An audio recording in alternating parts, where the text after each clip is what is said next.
Welcome to the Following the Joy podcast with me, Debbie Westwell, confidence and mindset coach and massive travel enthusiast.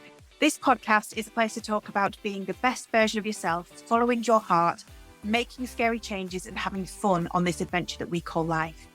I'm your biggest cheerleader and I want you to know that it is never too late to start over and make a life you are excited to get out of bed for. So let's go and get following the joy.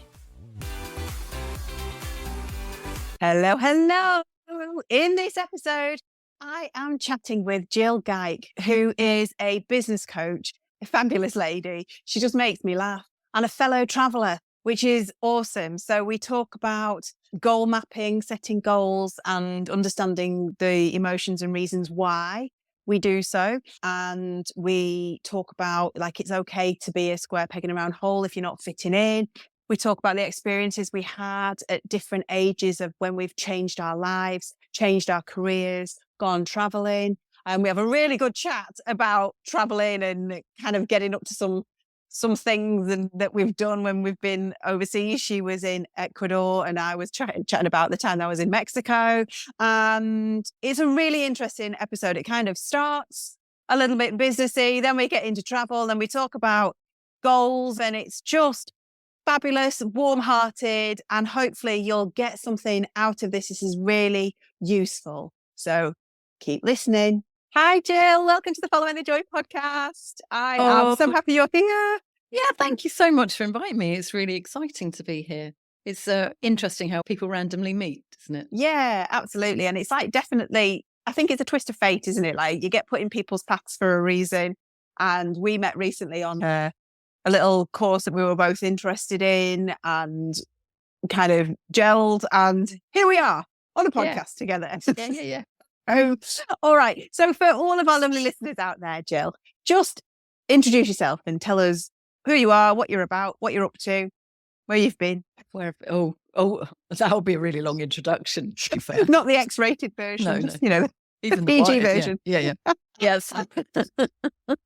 So, oh God. So I'm trying how to make it short. So my name is Gill Gayk, and from a business perspective, I run a business called GMG Business Coaching, and that's what I am, a business coach. But my thing is goal mapping and making sure that you and just helping people realise that you can turn your dreams into reality. And there's a really cool way of doing it, and it's kind of magic.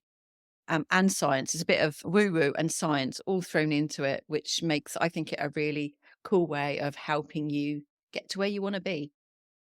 Fabulous. I mean, I'm down for everything, all science and magic related. So every day is an education day with some woo and Harry Potter thrown in. That's like my dream day. Is that your dream day? And actually, I think that we get so stuck in putting problems in our own way, and it's how do we break that down? So I like to help people break that down and going, it's all in here. Everything we want to do and we can be is in here, and it's just helping people. It's drawing that out and helping people throw away their own self-doubts and the monkey on the shoulder stuff. Yes, and we've all got one of those, haven't we? So this mapping then, this goal mapping that you do, is that what you do with your clients, and are they like corporate clients or the individual clients? How does it work? Yeah, so that's so it's a really fabulous tool which I use with my corporate clients. So on a one-to-one basis, it helps make sure that people's personal goals and business goals are aligned, because otherwise you have inner conflict. So you're never going to realize your business goals if that's not what you want in your life, and you won't realize that there's something stopping you.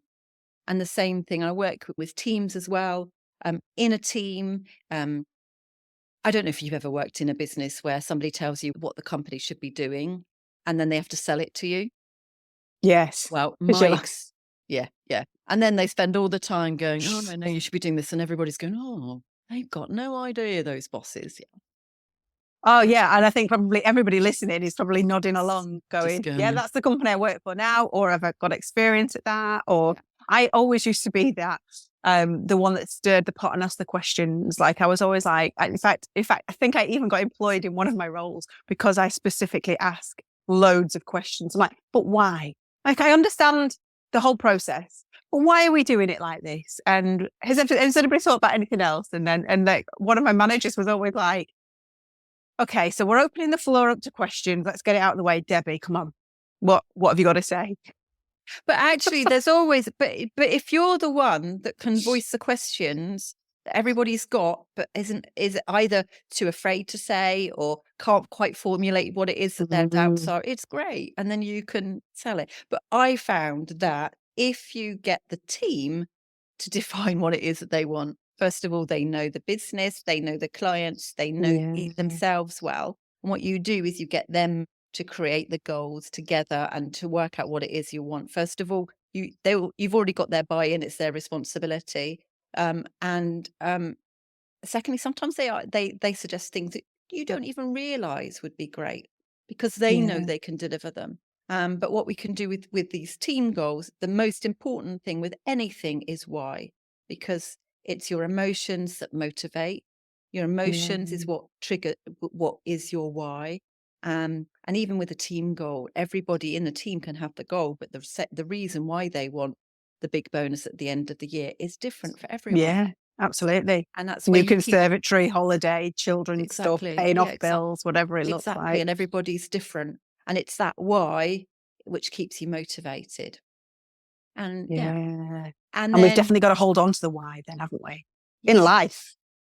In life. And it's quite interesting, your I suppose your why kind of changes in a way, but your purpose is always the same. So it's helping people understand what their purpose is, because that's what keeps you happy. So I love that. How long have you been doing this for? Well, actually, when I've kind of thought about it, I've been doing this kind of getting into your head and coaching people for all of my life. Not everybody wanted to be coached by Gill, but she's been trying. But yeah, coming at you without you even realising it is Gill. Yes. I've learned to do it better now, which is not give my opinion quite so much and help people find the answers themselves. It's quite hard to sit on your hands when you're very opinionated. But I've been doing this in kind of in business for about 10 years, and I was self-employed for 5. So yeah, I kind of found coaching by accident. So But that's kind of a nice way of doing it. So I'm assuming you were kind of in a corporate role and then like got the training or found some form of way into it and managed to stay within a corporate role doing similar stuff. And then it was kind of I don't think my people that I worked with really knew that I was actually coaching them. They didn't quite realize that's what I was doing. So there was a kind of a little bit. Yeah. So there was quite a lot of that going on. You're like the ninja sniper of coaches, just come along, taking you out without you even realizing it. I've been giving you coaching for free. You're welcome. Move on to the next one. There's a couple of times when I've had, but if you do it really well, no one knows they're being coached, which is there's a good and a bad side to that. The good side is that you know that you can help them. The bad side is that they think it was their idea and they don't give you credit for it. So it's a bit of a bad sales point. So what was the point where you thought, oh, do you know what? I'm going to go out on my own? Well, I've done a whole load of things. You name it, I've done it, and I've got the T-shirt. So I've done lots of different things. It's quite a lot of this. I'm sure everybody does it. You kind of find yourself in a situation and you don't even, I mean, accidentally had children, that kind of thing. Yes. I'm sure people relate. Accidentally had children. It's just like, oh, okay. So you just keep on coping and you keep on doing things because you don't have a choice. Yeah. So I got to a point where I was in a corporate job. I felt like I needed to do something else, and I sat and had a chat with an HR director from the US business that we were working with. We were sat having a drink. In fact, I was showing him a very quintessential English pub as part of his visit here. So and he talked about. I said, "What do I want? Not sure what I wanted to do next." And he said, "Have you thought about coaching?" Obviously, in the US, it's huge. It's huge. And he said he thinks it's incredibly powerful and he wants every member of his team to be part of it. And he said, have you ever looked at it? And I looked at it, and suddenly I found a weekend come and test out coaching for free. for a couple of days and I did it. And I went, oh, this is what I should have always wanted to be. Yeah. So the light bulb went on. Yeah. The light switch, the light was flicked on in your brain and you're like, it's connected all the dots of what I've been doing all of these years. Yeah. And when everybody said, oh, do the thing you love and you won't work a day in your life. And I've just been going, well, that hasn't happened to me yet. So, I mean, that's it, isn't it? Like at the end of the day, it doesn't matter how passionate you are about anything and you make money. Making money off something that you're passionate about is obviously much more preferable to making money when you hate going into work and you're counting down the days and you're miserable. But there's always an aspect of every business or every job that isn't going to be enjoyable. It's that law of polarity. You can't have the good without the bad. You can't have night without day. So it's like, even like if you start in, whether it's a career, whether it's your own business, you start it because you love it. Like, I've got friends I used to work on cruise ships, so I've got friends who are deck officers and they loved the driving of the ships. But then the more you move up, the more paperwork you've got, the more responsibility you've got. And actually then you're doing less of the actual thing that you're trained to do in the first place and more of the corporate admin stuff. And it's the same in any role. It's the same as a business owner. It's the same as anything. There's always aspects of like, you're just not going to enjoy this part of it. I don't truly think you can be like, oh, I've never worked a day in my life. I think you can arrange your life into a way that, you can make changes and you can love it, but there will still be like tax returns and stuff to get sent. That's a bit pertinent, isn't it? But yeah, so I think the idea is that actually, and especially when you're on your own, you're self-employed. And I think as the way the world is going, there's going to be more entrepreneurial type people in it. Absolutely.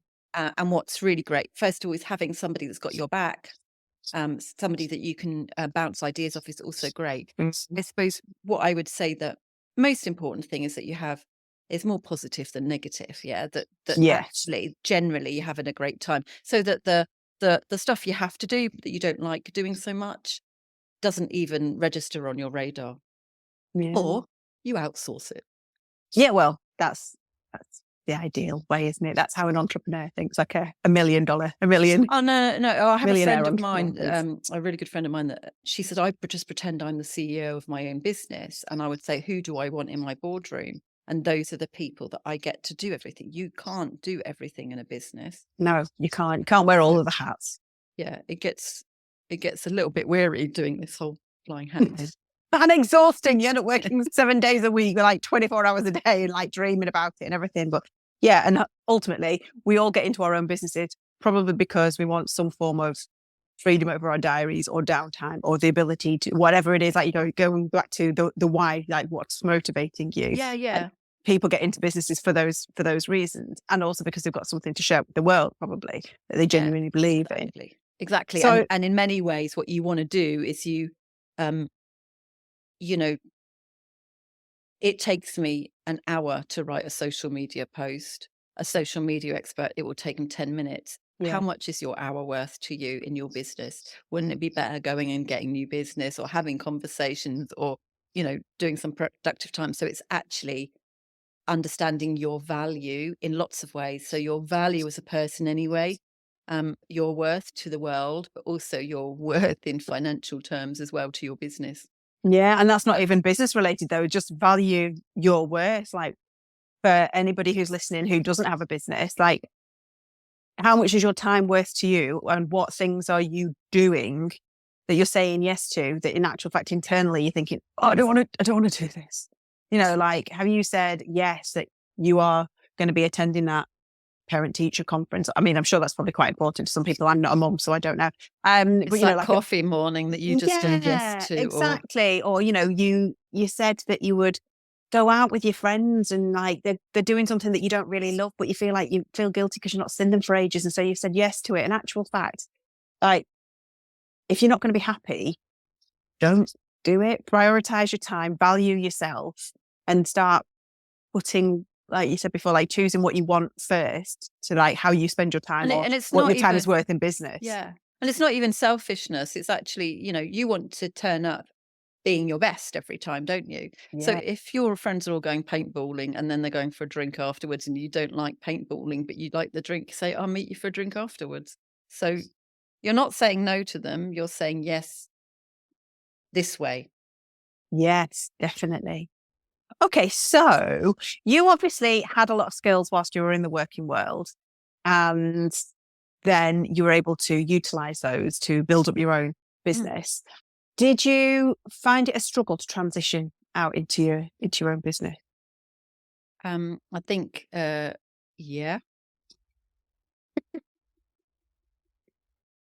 It's like a constant learning journey, isn't it? I think that's the Oh only my thing I God, can share yeah. with people. It's like you think that you can start a business and then be like, yeah, I'm going to get loads of clients and I'm going to build it and they're going to come, and it doesn't work like that at Yeah, because all. you write this amazing business plan about how many clients you get. It doesn't tell you where you're going to get them from or why they would choose you. Yeah. But So, I'm assuming that you wouldn't go back, right?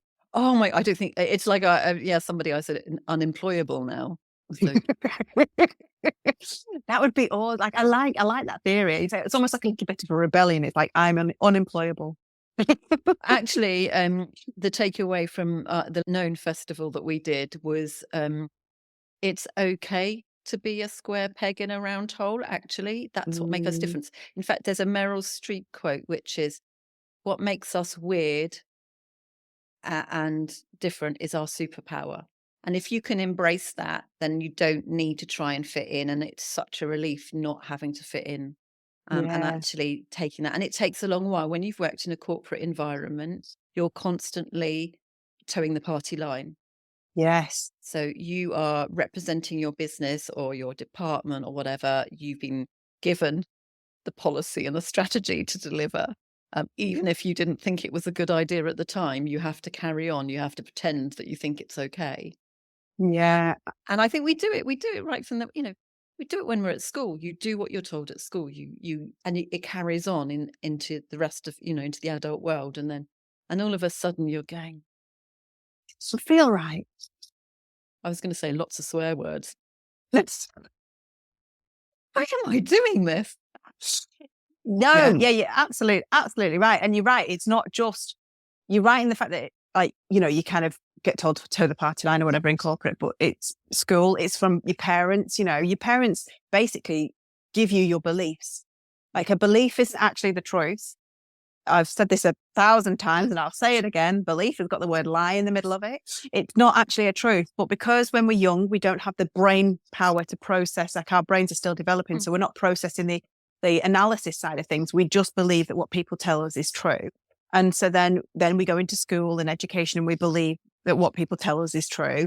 And so we've already got that kind of that, oh, well, we'll just believe and carry on going. And then you get into corporate world. And then there's also an element of, in order for me to progress, I've got to excel, but I've also got to kind of fit in a little bit and maybe not say what I'm thinking, because if it kind of is a diverse thought to what the rest of the things everybody else is thinking, I'm not going to get the promotion and things like that. And there are people out there who, have navigated this world and love the corporate world. So I'm not handing that out to them. I think this is just like a nice conversation between two people who have kind of like gone, we're done with the corporate world. Well, I do. I think it's done with me. I'd say that,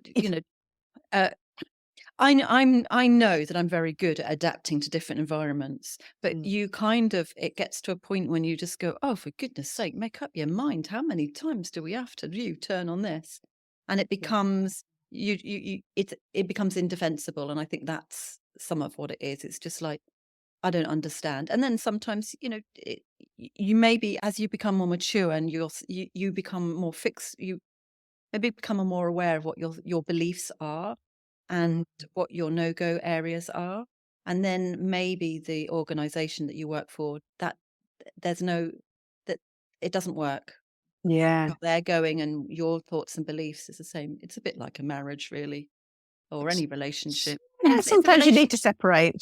Yeah, we grow in different directions. Sometimes you grow in different directions, and that's not good or bad. It's just a fact. And maybe it's a time to say, this is a good time for me to go off and do my thing. Yeah. And it's also good to kind of know what your core values are to see if they do align with the business. And most of the time, if you're honest with yourself, if you're listening to your intuition, you know that this doesn't feel comfortable. Yeah. This isn't making me happy anymore. This, it just doesn't sit right in me, or, something happens, or you get ill all the time, or, there's many reasons how the world and your body is showing you that this is not right for you, but it's fine, and go and change. And actually what I want people to kind of know is that you can do this at any time. You can change at any time. There is no limit on, like, oh, right, well, you're in your 40s now and therefore you can't make a change and you're best off just waiting out till retirement. Because actually, you've got like 20, 30 years left of work potentially. And are you going to be miserable for the rest of the day? How many people do you meet on a weekly basis or a daily basis that go, oh, Monday, we've only got 4 days of the week left. Wednesday, oh, it's hump day today. We're halfway through the week. Yeah. Oh, it's Friday. Yay, happy Friday. Yeah, you're literally counting down your life. So if you're not enjoying your job, you've got to fit things in that there's always making you enjoy life. Yeah, I think there's a balance. I found that the thing that makes people depressed, stressed, anxious is when they don't have choice. Yes. And so my thing is helping people see they have choice. And if you just realize that you could leave the company you work for, or you could do something different, then you decide whether you choose to. So if you choose to stay, know why you're staying. And do you know what? If you've got a job which gives you the amount of money you have, is in the place you need to be, it works with your family, stay. Because if it means that you have time to do the hobbies that you like because that's your main goal, or it gives you accessibility to the things that you get, then it's about balance, that having that balance and working out, does it pay in life terms for me to stay? Yeah, it's like your balance sheet, your bank account, what goes in, what goes out. Does it work? Are you willing to accept that? Do you want more? Or are you very happy where you are? And like you said, everything is a choice.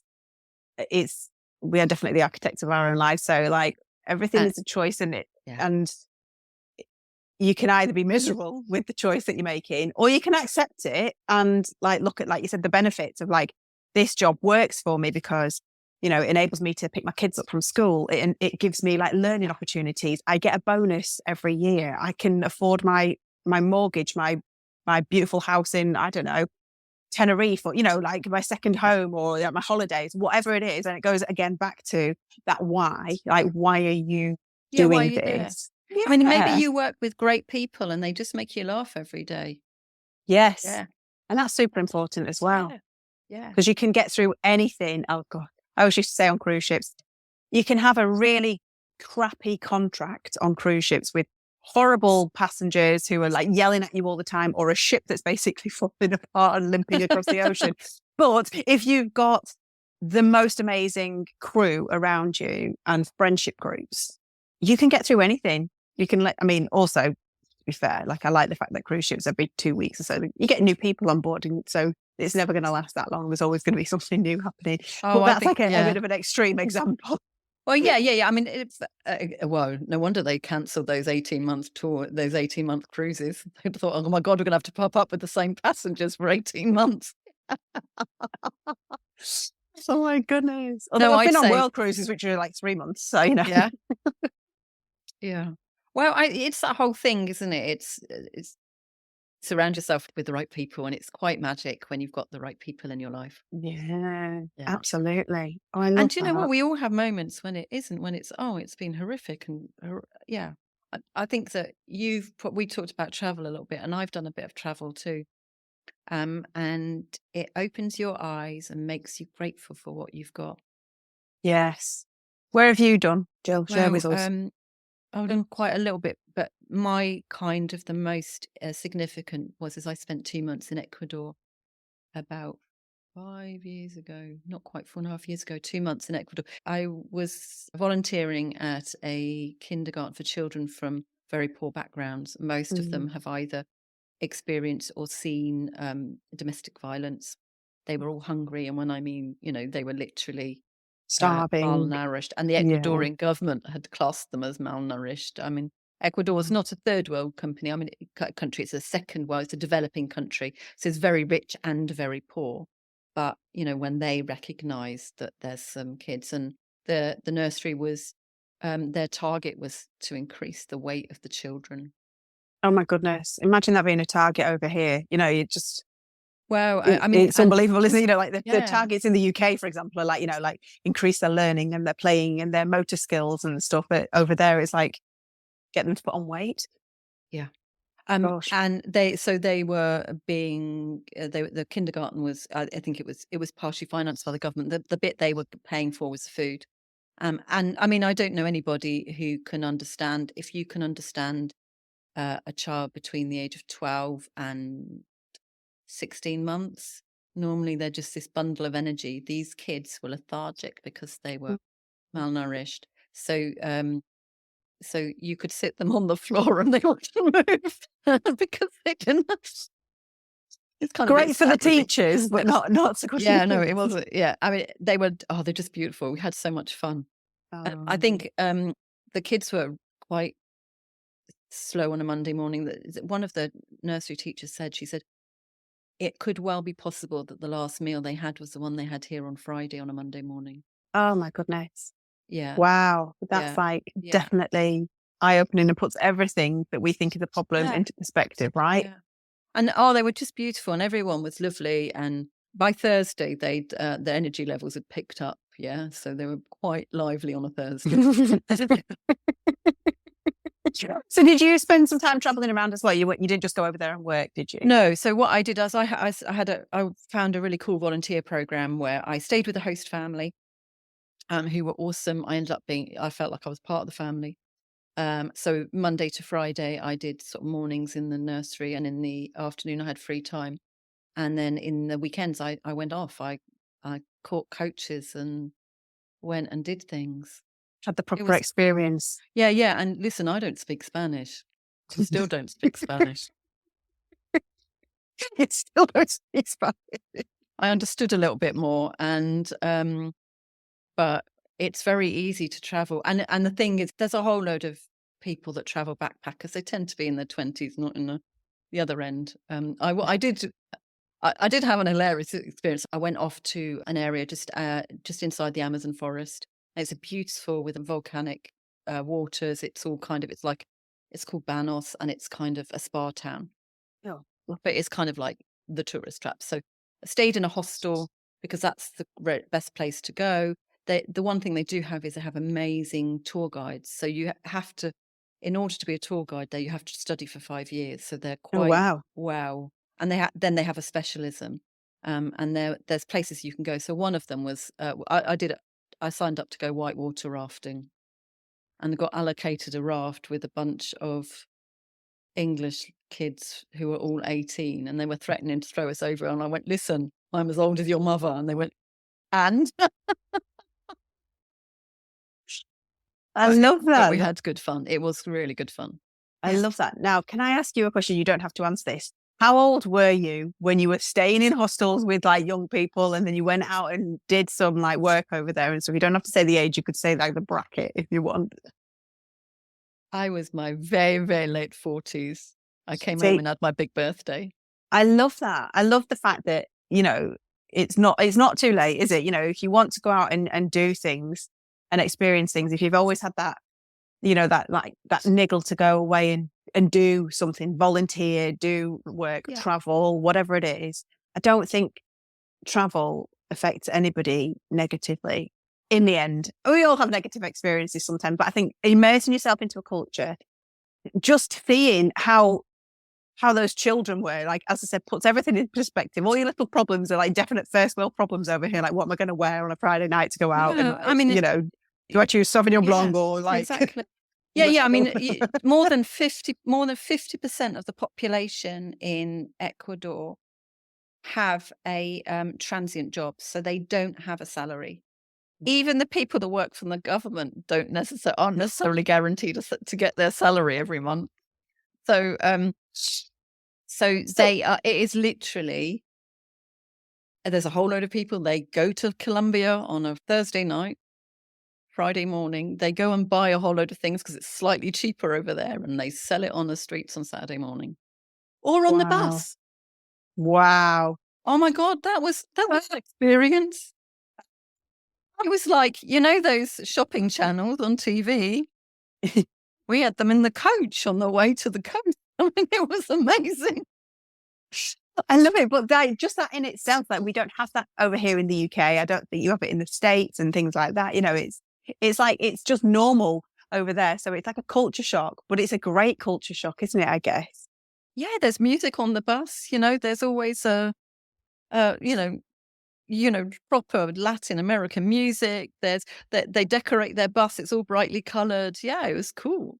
Oh, amazing. Were there Oh my any God, the kids in the kindergarten, oh my God, they had moves. They were 2-year-old with they're shaking their hips. But that's what they're growing up like watching and learning, isn't it? So Yeah. it's, that's what are our children growing up watching and learning? PlayStation instead of music and dance. That's generic. That's my generic kind of just putting it out there, saying sorry if I've offended anybody. Actually, I'm not sorry. Yeah. I think it's right. Were there any hair and scare moments that you're a bit like, should I have done that? Yeah, so it's a cash economy. No one does credit cards. Okay. And I booked myself into a hotel through booking.com thinking I could pay with my credit card.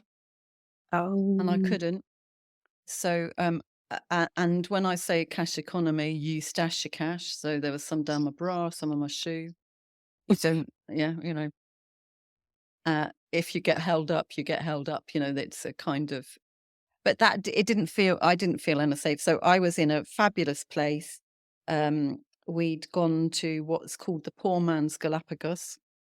Isla de Plata. I'm sure it's still beautiful. Oh yeah. We still saw blue-footed boobies, and I went and I snorkeled with turtles, and we saw humpback whales. There's a nature reserve in the sea where the humpback whales every year they come back to mate and to give birth, and we were at the beginning and we saw some of that. It was amazing. So on this boat trip there, I met a whole load of people that were doing exactly the same. They'd arrived there by various means. And I needed to catch the bus back to Quito, where the capital city where I was staying, which is an overnight bus. But I knew I didn't have enough money at the other end to get a taxi home. And the central bus station is in a really dodgy part of Quito.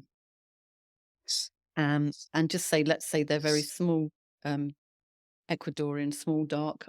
I stand out like a sore thumb. Yes. So I'm a target. Anyway, I thought, well, I've got two things. Either I stay in the bus station till it's open and I can catch a normal bus for like 70 cents. I mean, it's not, I just didn't have enough. I was just stupid. Anyway, when we got to Quito, one of the guys that had been on the boat trip was there as well, but he was Spanish and only spoke Spanish. So we couldn't really communicate except for sign language, just that whole, yeah. Oh, you were on the, yeah. So he'd caught the same bus back. And so I went to try and haggle with the taxi driver for the registered taxi drivers for the fare, and they wouldn't haggle with me. Basically, sort of queue of people behind me. And he said, oh, come on, let's catch the taxi together. He knew that I didn't have enough money. And he was going he was going to the bus station at the other side of town to catch his bus into the Amazon. So, and the two of us picked up, and somebody said, oh, are you looking for a taxi? And we said, yes. And we went off with this strange guy. And we were both stopped. Somebody said, no, they're robbers. You don't go with them. Oh, wow. Now, I knew this, but I'd kind of felt that I was a little bit, and I foolishly went with this guy, and we were very close to being, they would have taken us. Well, you didn't. So we didn't. So that was close. And I never told the lady I was living with, she would have really killed me if I told her. Just said nothing. Yeah. So I guess that's the thing. You've got to be careful. I mean, I've traveled the world over, and actually, to be fair, it's not even in, like countries that maybe we can't speak the language of. Like if you're going out on your own in any city, anywhere, be careful. But also like if you are in a slightly poorer area or a less affluent area. It's like that. Don't wear your watch, don't wear your earrings and your jewelry, or if you are going to wear jewelry, like make it like the fake plasticky, just looks cheap. I have silver jewelry. I have silver jewelry on. I had silver earrings, and they told me to take them off. They said because they'll assume it's white gold because you're Western. They'll assume you've got money because of who you are. So I brought a very cheap plastic watch. You never show your phone.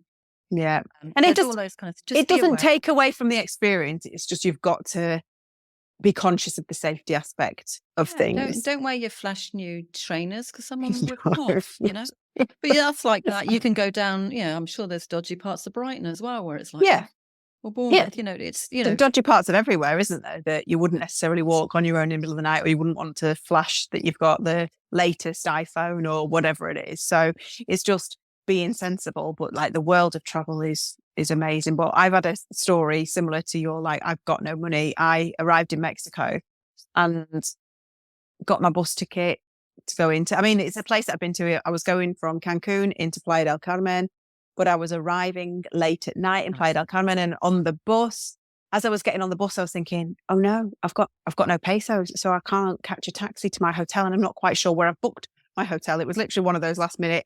I kind of booked it on the Wednesday. I flew on the Friday. On the Friday morning in the airport, I was like, oh, I haven't got any accommodation. I'll just book a couple of nights somewhere. So I didn't know where I was going to. And I was like, oh dear, how are we going to do this? And then I think things work out in divine timing. I boarded that bus. And as I sat down, I was like, oh, what's that in between the seats? And it was like 100 or 200 pesos note. And I was like, oh my goodness, this is exactly what I needed. I was just like, thank you, whoever's looking after me. Like, I'm so appreciative of it. And actually, then I was looking for opportunities to give that money back to whoever needed it. And I never found any. So on my bus back, I put that same, well, not the same note, but the same denomination of notes folded in the same place that I found it on the bus in the first place. So that the next person who needed it, it would be there for them, because I definitely believe in kind of paying it forward. But yeah, that money enabled me to catch a cab from a safe part. Well, I mean, pretty much all of Playa del Carmen is safe. I just didn't know where I was going, and I didn't want to pull a suitcase around in the middle of the night on streets that are kind of a little bit uneven, and I don't know where I'm going. And so that enabled me to get in a taxi and to get safely to my hotel, where I then was able to chill out. So I put it back, and then hopefully the next person found that money and it enabled them to do whatever they needed to do at the time. Yeah, I think it's just being a little bit aware, isn't it? It's just knowing. I mean, I was lucky that guy was he caught the same bus, and actually he paid for the taxi. Dropping me off was only a very small detour. And he disappeared.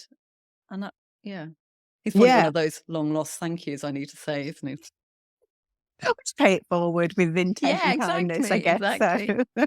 But it's the same. I mean, I did a bit of traveling in the US, and I thought it'd be really cool to catch a Greyhound bus. Oh my God, that's a culture in itself. But the bus stations tend to be in really dodgy places, so you just hang around. A bus station is never going to be built on the most, expensive plot of land, is it? Because all the big posh houses are built on the expensive plot of land. It's normally on the industrial estate somewhere, isn't it? So. But honestly, travel nowadays, oh my God. Well, I've already told you how old I am. I found the other day an airline ticket, like, the paper ones. Yeah. I haven't had a paper airline ticket forever. I've had a boarding pass on my phone for eternity, yeah. So I found this paper one, and do you know it's probably 30 years old? I love it. More than 30 years old. And the cost of the flight is the same or more than it is today. Wow. So it was a trip to Cologne in Germany for about, what I would say is for about £100 a ticket was cost. Well, you can get a flight there for 20 quid now. Yeah, absolutely. And travel is so much easier for exactly the same as you did.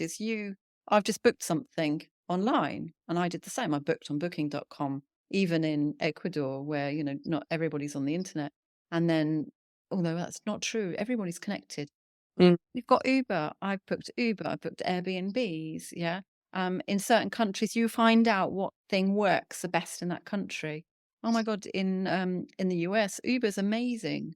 So I even caught a ride where you can say, do you want to share a ride? So I went, share a ride. So I picked up a ride, and there's a couple that they just parked their car. They were being taken. They were going to a gig at the stadium, and they said they swooped by the bus station, picked me up on the way. It was really cool. And you end up having really interesting conversations and pay must less. admit, yeah. Well, it's not even that. Do you know what? It's almost worth going and staying in a hostel or paying less because of who you meet when you're there. You meet the most interesting, fascinating people. And also these people have got the experience. That's what I found when I was doing it when I was in Australia. That was my main place that I used hostels, because I'll be honest, I haven't done hostels for a while, but you're inspiring me, and I might do on my next one. But because you'd be having people coming down the coast, you're heading up the coast. So you're saying, where have you been to? Where's worth staying at? Where's avoid this place completely. It's full of cockroaches or whatever. And then so you kind of like pick up those nuggets and tips, but not even that. It's like you get to meet locals and you get to meet people, don't you? And that's the most important part, because everybody's got an amazing journey, or they're doing something, or the amount of actually, people I tell you what I've always done and found it's a really cool book a trip, which is a guided tour of the city or whatever it is, and I've met people on those tours. Yeah. First of all, you're doing something, you're not on your own, there are other people that are doing it. And then you end up going, what are you doing now? Oh, would you like to meet us for lunch tomorrow? And I think the best one was probably, I did a coach, I flew to Bordeaux and did one of the coach trips was a wine tour. Well, basically everybody's friendly after a glass of wine, aren't they? And and had an absolute hoot. And found some lovely people. Yeah. Yeah. See, I normally try and do a walking tour, like day one, first morning or whatever. Do a walking tour. And like you said, you get to know people, or at least you get to know the guide. You can ask what's in the area. You can then get a feel of it. And then also you don't feel like you're lost if you want. Yes. Yeah. No. I said I did a walking tour as well. And then you get, you're orientated about where to go in the town or the city or the area. Yeah. It's really cool. Might be more fun traveling alone than with someone, because you don't have to worry about anyone else, do you? Yeah, you can be absolutely selfish, but then also meet other people. And I think you find you develop yourself as well. Because I know for a fact that when I first started traveling and I was on my own, I was like, I was in my 20s. So I was like, do I go and introduce myself to people? And then you kind of get to the point where like, you've got to like, hey, how are you? Do you mind if I come and sit with you? And then also from the flip side, it's like, I would never see somebody sitting on their own now. I'd be like, if you want to, like, obviously if they look like they're engaged in a conversation with somebody, they're doing something, that's fine. But I will always extend the invitation out. Hey, do you want to come and sit with us? And you don't have to, but the invitation is there. I don't like to see people sitting on their own, because I have been that person sitting on my own, dining on my own, and that kind of thing. The trick is, depending on where you are and how overt you want to be, is put an English diction, the travel guide, like the English Spanish or the English French thing on the table, and see who comes and talks to you. You'd be surprised. Oh, see, I don't do that because I speak French and Spanish. So I just like jump right in anyway and just think, and also to be fair, the more alcohol I drink, the more fluent I am in any language. Any language. I'll give anything a go. So. Yeah, absolutely. Yeah. So I lived for 10 years in Germany. So I started my traveling, didn't get very far, only went one place when I was 18. So this is making up for what I hadn't done when I was 18. But I love that. Yeah.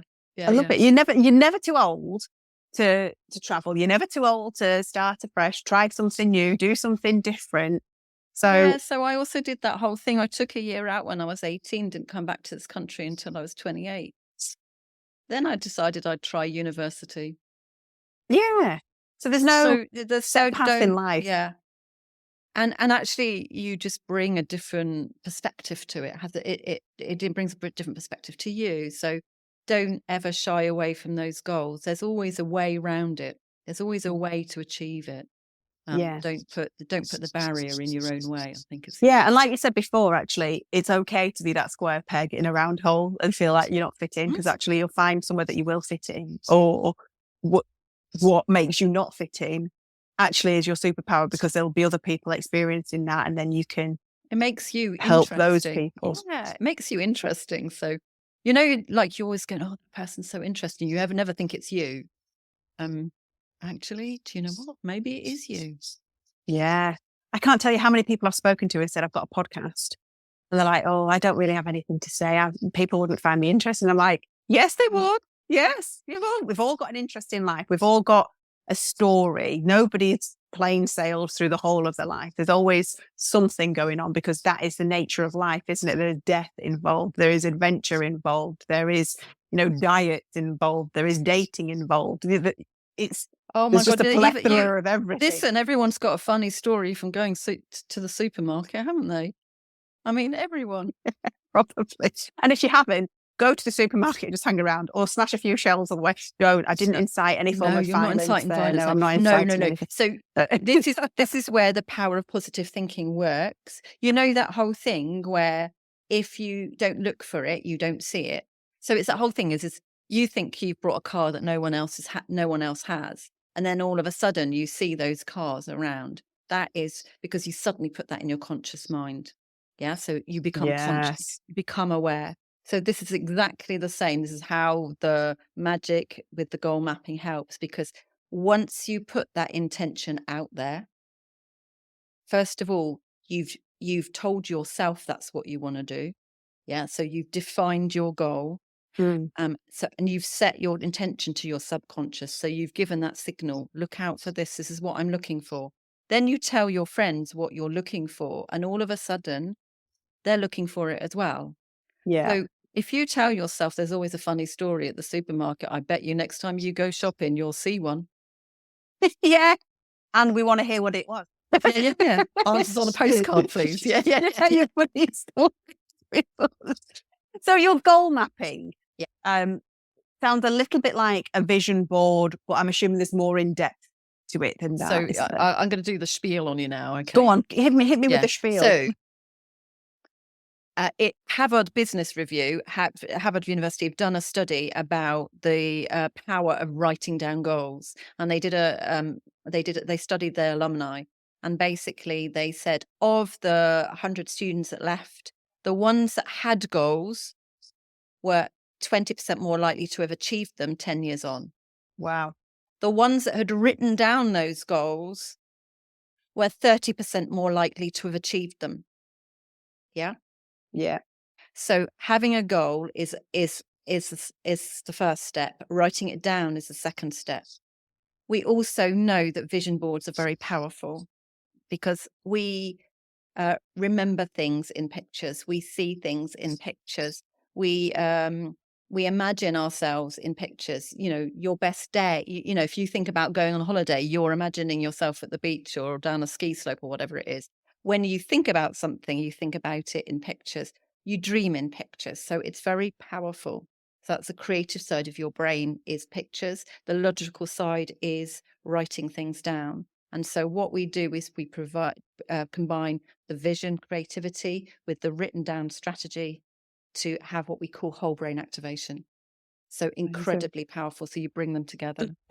And I don't know if you've ever seen a business policy document that is 40 pages long. No one can remember it. No, absolutely This not. is an A4 piece of paper with powerful pictures. It's the pictures that mean something to you, the words that mean something to you. So what we're doing is we're dialing into your subconscious. We're telling your subconscious what you do. So our subconscious is like our computer program. Yeah. Mm. So if you program it right, it will work right. So it's about teaching you to program your own brain properly.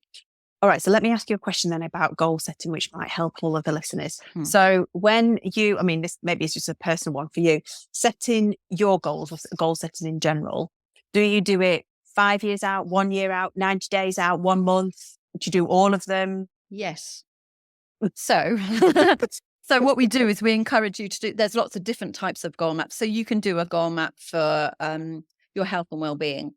So a goal map can be a project. So it can be a long-term thing or a short-term thing. So we tend to do the big picture. What do you want your life to look like, say in 10 years time? Where do you see yourself? What is a vision? What kind of people do you want to be around? What kind of environment do you see with us? We do some visualization and some sort of meditation type thing to start with, just to get you in the right frame of mind. And where do you see that? And then when you know where you want to go, you can kind of start to build that. So you'll end up having maybe your 10-year goal or your life purpose. And then break that down into a smaller one. What do I need to do first to get that? So that might be your 5-year plan or your 2-year plan, or, we might even, so what I will be doing at the moment is, what do you want to be celebrating next year at Christmas?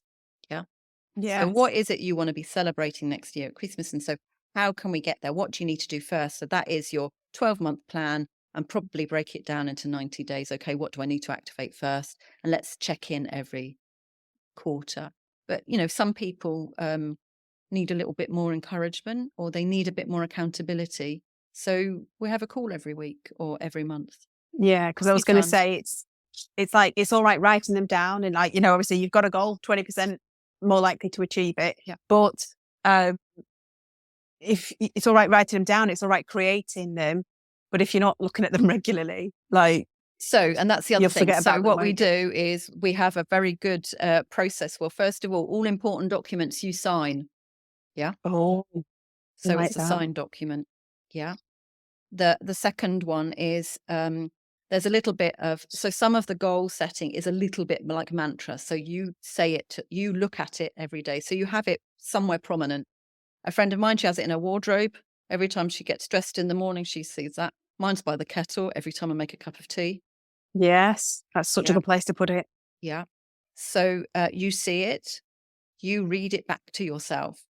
So you're saying it, and at the same time you're hearing it, and you share it with people that will support you, because we all need a little bit of help. We're not islands. We don't do it on our own. And it's surprising what happens.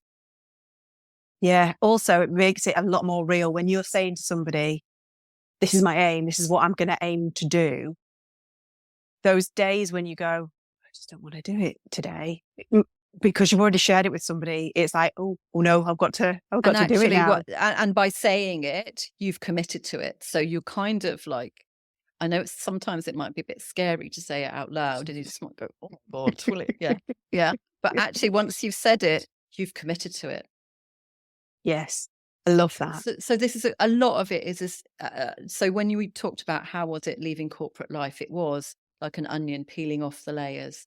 And every time I spoke and said what it is that I did, what I said 5 years ago about what I did and what I say now are slightly different. It's more refined, because every time you say it, you're hearing it yourself, and you go, well, that doesn't sound quite right. Say it slightly different. And so you do.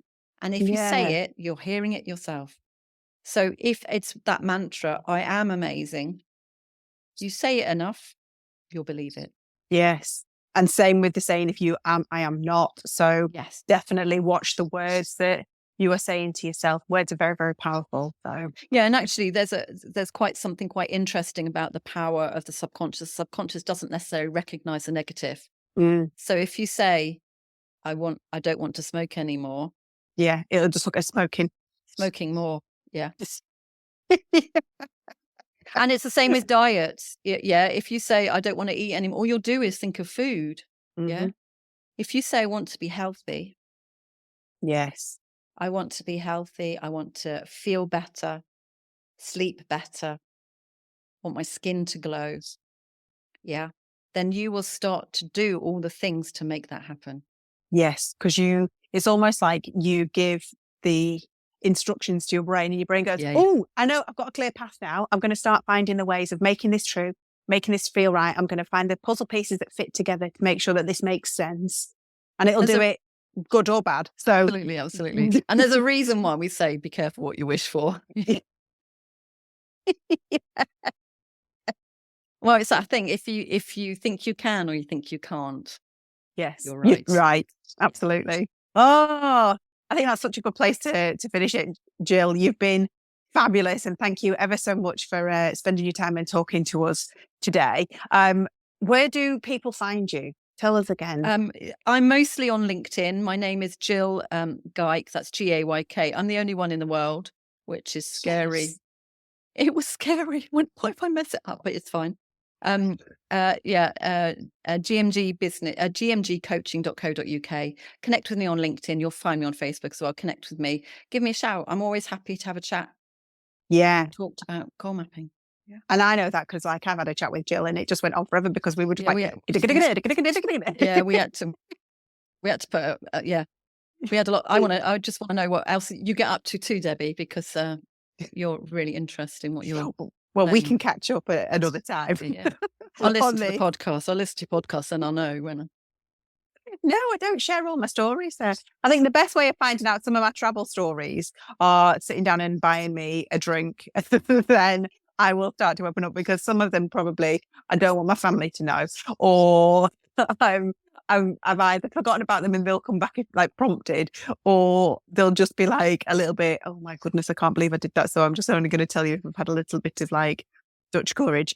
But also I've got some amazing ones that aren't that way anyway. But right, before we go off on another travel tangent, which I know that we're about to head down that road, I'm just thinking of when can I get to the beach to have a beer with you. So we'll figure it out. I'm going to try and like just pull out the takeaways from this episode. I'm sure like lots of people will have hit it from different points, but so let's talk. First of all, most importantly, is if you haven't already this year, start thinking about the goals that you want. So long term, but also short term. But like you said, small pieces. If you think about a goal, you have a goal, 20% more likely to achieve it. If you write it down, 30% more likely to achieve it. So if you feel like you haven't got enough time in your life, carve out an hour just to do some form of goal setting. And obviously what Gill does goes a little bit deeper than that. I think the second pertinent point was always understand the why. Why do we do the things we do? What emotions are attached to that? Because that's basically going to be our driving force. It's okay to be a square peg in a round hole. That's number 3, because that just makes you unique and fabulous. And we are all absolutely fabulous. We are all perfectly imperfect. There's no point in being perfection. And finally, or the last 2, I would say is it is never too old to either start again in a career, to start again with a new job, to create a business, or to go traveling. And everybody should go traveling, and just embrace it. And it doesn't matter if you are the oldest person there, the youngest person there, the most experienced, the least experienced, go and try it. And if you are traveling, just be sensible and be safe. So no jewelry, nothing flashy, old clothes, old trainers, and trust your instincts and just enjoy it all. Yeah, absolutely. Oh my gosh. Then I think if those are your takeaways, then I've done a good job. Yes, it's been fabulous. Thank you ever so much, Gill. Pleasure. All right, take care. Yeah, bye-bye now. Thanks for listening today. I hope you enjoyed that conversation as much as I did. And as always, any links or anything mentioned will be in the show notes. If you haven't connected with me already, I'd love to meet you. So come find me on Instagram at Debbie Westwell Coaching. You can always slide into my DMs and let me know what you thought about this episode. Or why not join my Facebook community, the Alchemy of Self-Care free community. You can also find out how to work with me at debbiewestwell.com. If you like what you hear, then please follow me or hit the bell icon. Share with somebody like you who would benefit from listening. And if you have time, then leave me a positive review, and that would be fabulous. Thank you for being your wonderful self, and I can't wait to chat next time.